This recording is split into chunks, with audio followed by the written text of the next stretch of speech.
Aquaman 2. Aquaman and the Lost Kingdom is in theaters right now, guys. And is it the worst movie of the year? I know that you want me to say that it is. That it's one of the most god-awful things ever put to the screen. But it's not.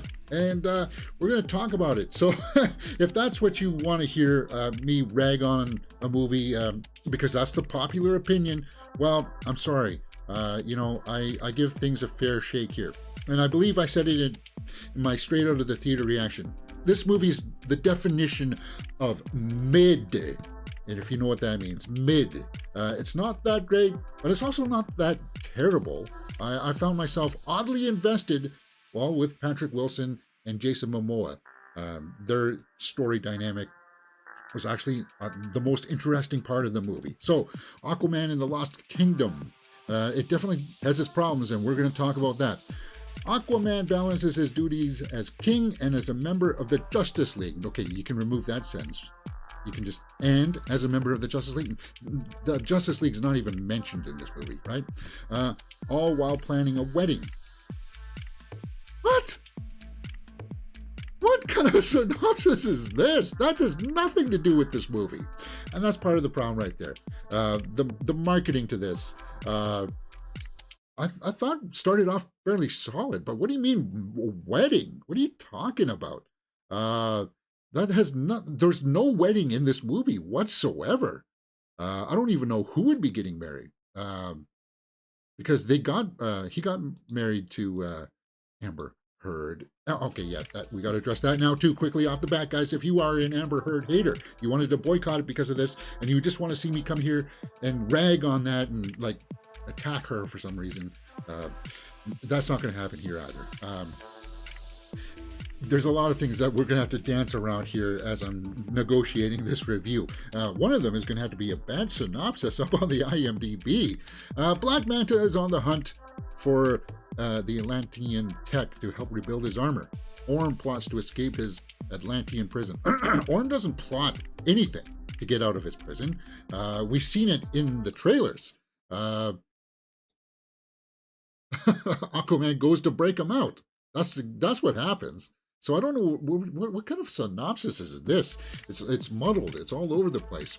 And that's sort of kind of what this movie starts out as.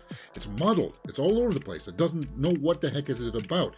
Is it about Aquaman and his son? It starts off with a very strong message in that sense, where he's like, okay, I'm the king of Atlantis, and I'm also trying to start a family as well.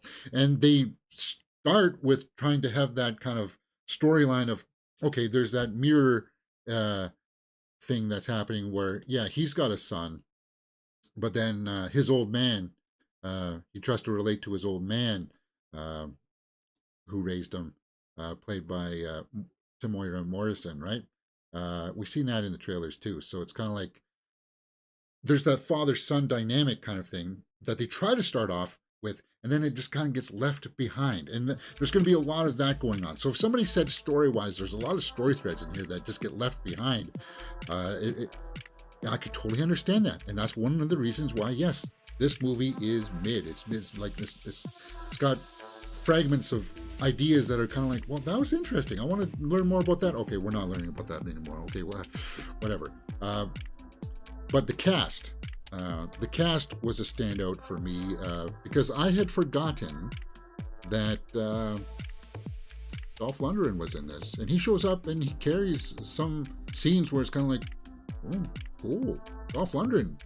Randall Park is like a scientist in this, and again, it felt like there was storylines with Randall Park in this where, yeah, he's the scientist helping Black Manta put all of this technology together and stuff.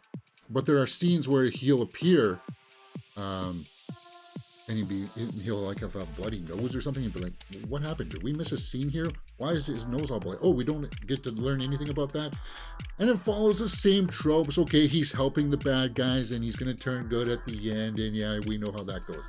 So once again, as I said, it's got story problems for sure. But once you get to the part where it's about the brothers of like Jason Momoa and Patrick Wilson, that's where it really kicks off, because that's what really worked for me in the movie.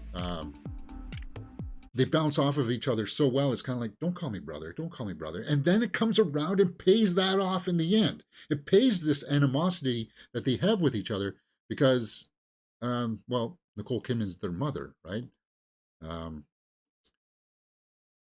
They go to this weird dinosaur planet or something like that. I don't know. Yeah, that stuff was like, there's definitely stuff that could have been trimmed out. And as I said in my initial reaction, there is a better movie in here. There is. I just it gets bogged down, and from what I would guess is studio notes. The executives are up there saying, well, maybe we should highlight a little bit more about the father-son stuff. Yeah, but it doesn't really make sense to the movie. Maybe we need to recap who Aquaman is in the first 5 minutes. No, we don't need to do that. This is the second movie. What did Empire Strikes Back reintroduce who Luke is and explain it to us in narration? No. So why did we need it for this movie? Studio heads, I'm looking at you, man. This is all on you. All right, so let's go over to my score sheet and start to fill things out here and see where this movie could possibly land. All right, acting, directing, and story are out of a possible 2 points each. Cinematography and score are out of a possible 1 point. Acting, for the most part, guys, it's comic book movie, is serviceable. Patrick Wilson does have a couple scenes in here that could draw it out. And actually, Momoa was fairly decent, too. Was there any, like, outright cringe-worthy performance? No. And I think because of Patrick Wilson, I'm going to bump it up to 1.5 because, as I said, there is that scene in there with Dolph Lundgren where it's kind of like Dolph Lundgren gets to show a little bit of chops, too. There's a look of there's a look in his face where it's like, oh, yeah, no. So that, I'll give that. James Wan, I would say that this is his first major bump in the road. Technically, the film looked good. You could tell that, as I said before, there's when they're on the dinosaur planet, that a lot of the stuff did look, well, a little bit on that CGI side, that a little bit of the Ant-Man and Wasp Quantumania. You could see the edge of the stage here kind of stuff that they were on. But all the underwater stuff looked great. All the underwater battles. Like, if you like that stuff about the first movie, then you're going to like that stuff about the second movie too. And as I said, it comes around. It pays off that storyline of the brothers.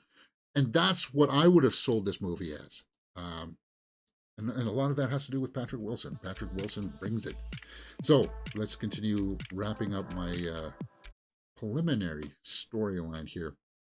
I can't give it too much for the story because of all those like muddled storylines, as I said. So I'll give serviceable for that.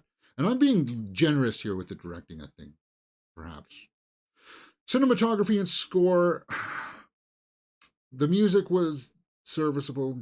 There were some interesting shots in here, but because of that overuse of the CGI, it kind of balances out. Yeah, there's some really cool shots in it, but then there's some also really terrible ones. There's like, whoa.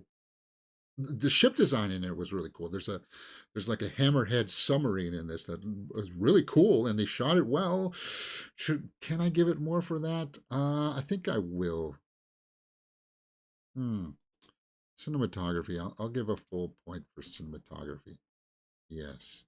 Okay. So, watchability factor. Let's talk about that. Should you go out and watch this in the theaters because of that cinematography? Yes. Because of that relationship of the brothers there? Yes. Let's go over to the tomato meter and see what people are saying about it, because we know that it was getting review bombed before we went into this weekend.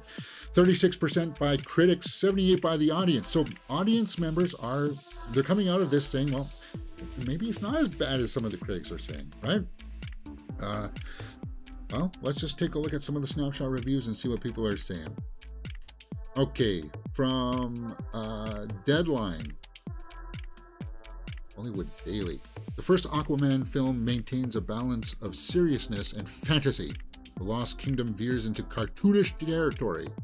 Richard Roper didn't like it. The Lost Kingdom is waterlogged with boring villains and underwhelming visuals. Underwhelming visuals, and I just gave full points to the visuals there. Roper, what are you talking about?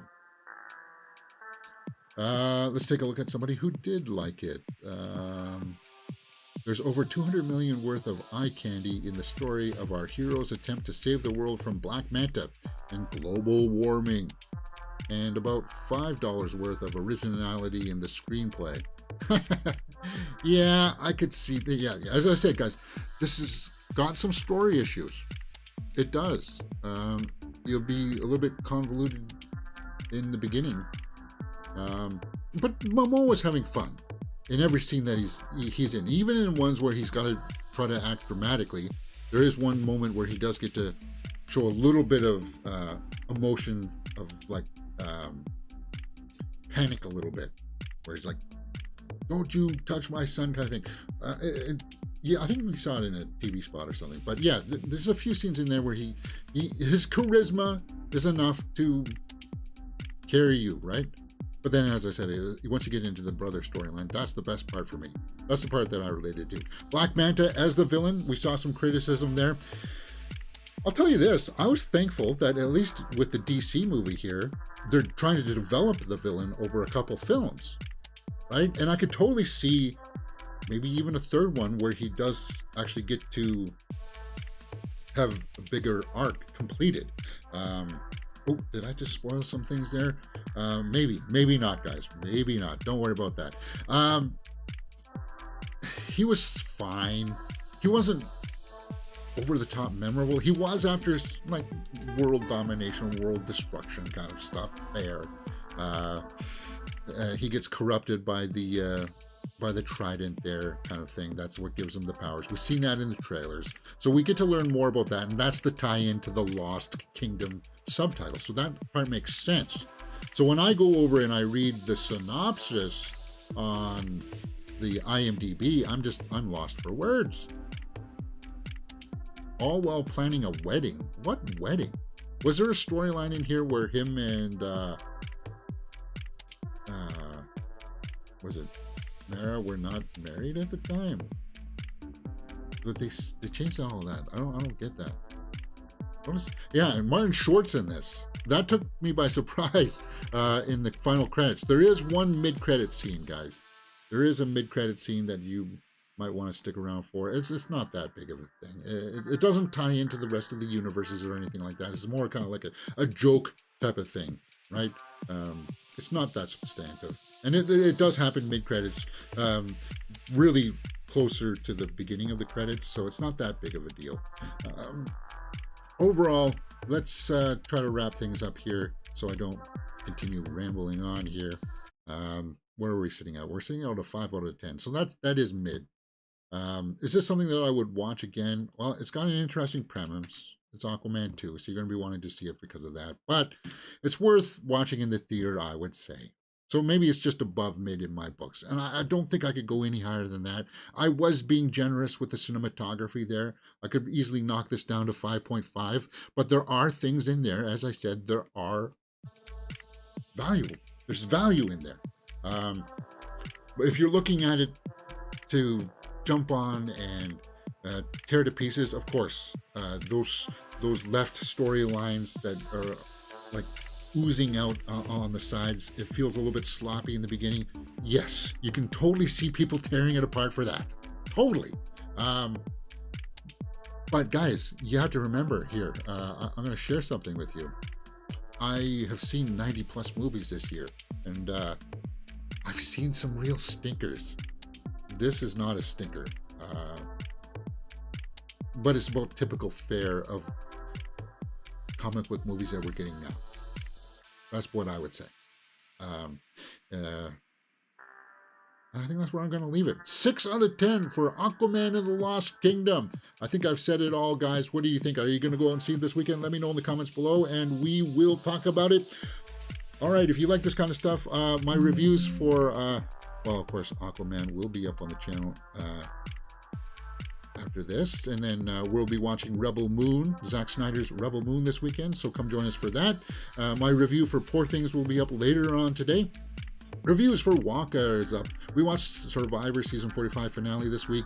We're on a hiatus now for Hell's Kitchen until the beginning of the new year. And of course, then, you know, we do movie news here live throughout the week, so you guys can come and join us live and talk about these things. Come join us and talk about Aquaman. Let me know in the live comments. You get that chance.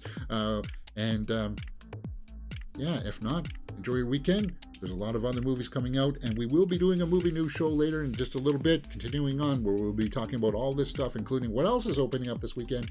So if you like this stuff, hit that thumbs up button, subscribe, and I'll see you next time on Mirror Domains.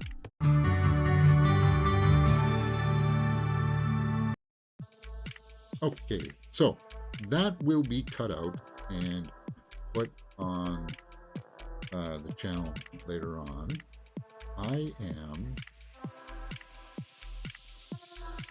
I'm really perplexed as to what the heck IMDb is talking about. This is one of the reasons why I do read the synopsis. It's wedding. What do you mean Orm plots to escape? That's not what happens. Yeah, that's some tomfoolery there, right? Yes, no, yes. All right, let's get back into what's opening up this week. Chris Schober said, I heard Rebel Moon Part 1 was pretty interesting, James. I watched it last night. Okay, good. Yeah, I was going to watch it today, but then I was looking at my schedule. Tomorrow I'm busy all in the morning, so I would miss the 12 o'clock show, and it's the weekend, so it's kind of like I don't want to be stuck in the theater with a whole bunch of people watching Poor Things. So I'll watch Poor Things today, then we'll watch Rebel Moon tomorrow, and then I'm going to go see Iron Claw on Sunday.